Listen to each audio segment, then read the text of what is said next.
don't leave any gaps in your application throughout the year, whether it's research, if it's publications, even if it's volunteering experience. I didn't know how I was saying certain things that probably came off the wrong way during the interviews.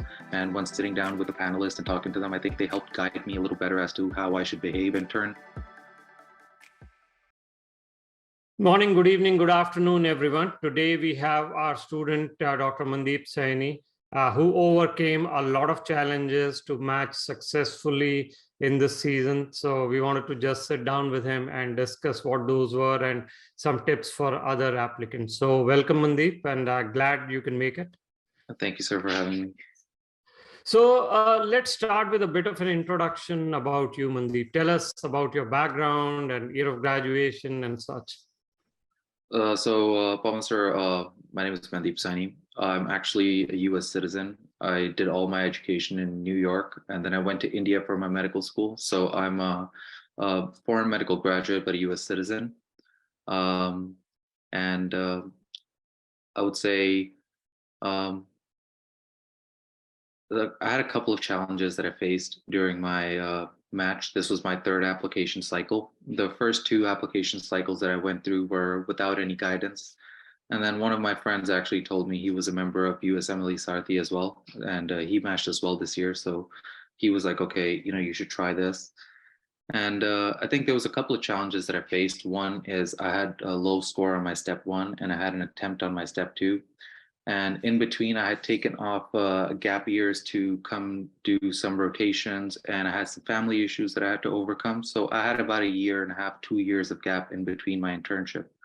So while going into the cycle, all of these red flags I didn't really know how to maneuver around. And the first 2 cycles that I'd actually applied into internal medicine predominantly.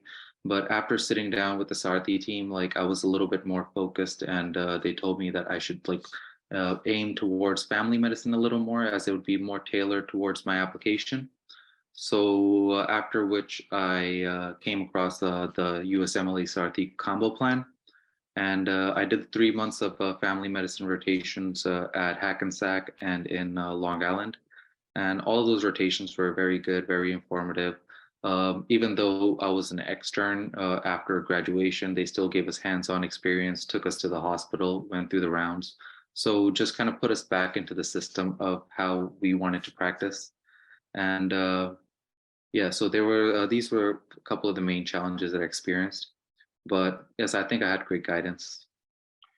Thank you. So, the 2 seasons and the third season. So the challenge, just to summarize, obviously low score and an attempt. So you had to do USC and you did the Hackensack combo rotations. What else did you do different in this season? So this season, I wanted to make sure that from the minute that I had came back from India and had graduated my medical school, I didn't want to leave any gaps in between. So the first thing that I did when I came back was I started looking for volunteer positions, and I volunteered at a local clinic as a medical assistant. That way I was getting a little hands-on experience with Epic. I got to talk to patients, just kind of familiarize myself with how things would be working here. And after I was done with that, the first thing I wanted to do was I wanted to have my step 3 taking. So I scheduled dates for step 3, continued my rotations. And as soon as I finished my step 3 examination, I came across the Sarthi combo plan. And that was 3 months of rotations, telerotations, and publications. And I think that those really helped diversify and round up my portfolio as a whole. And even after the rotations were over, I continued to pursue clinical rotations in office or research positions like that. So I just wanted to maintain a whole, I didn't want to leave any gap between my years. So that's one of the things that I focused on. Okay. Thank you. So, so that took care of your research, rotation kind of thing. Now talk to us about the application season in terms of, either the interview preparation, interviewing, and obviously you had to flags to justify, etc. How did you approach the entire season, the interviewing and all? So one of the first things that I think I did separately towards the season as the season began was one, just outreach, program outreach.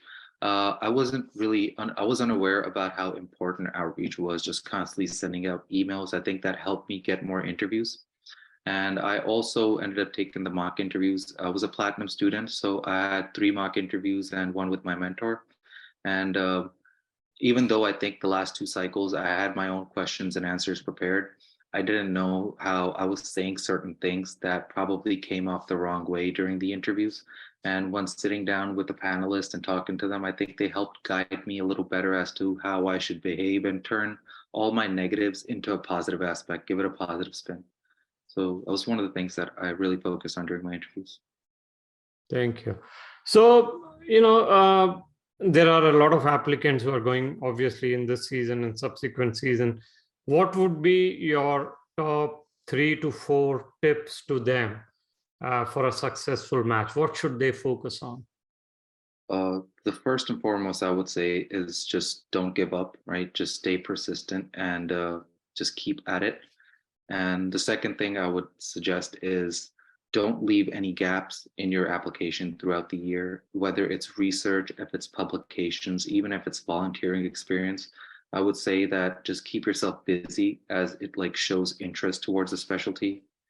And third, I would just say most important is just program outreach, just reaching out to the programs, contacting them, just expressing your interest. So I think that was a big thing. All right. Well, thank you very much, Mandeep. Much appreciate your time and tips for the applicant, and good luck for your upcoming residency. Thank you, sir. Thank you so much. And thank you for your help. It's been a pleasure working with you guys. Thank you so much. Thank you. Thank you.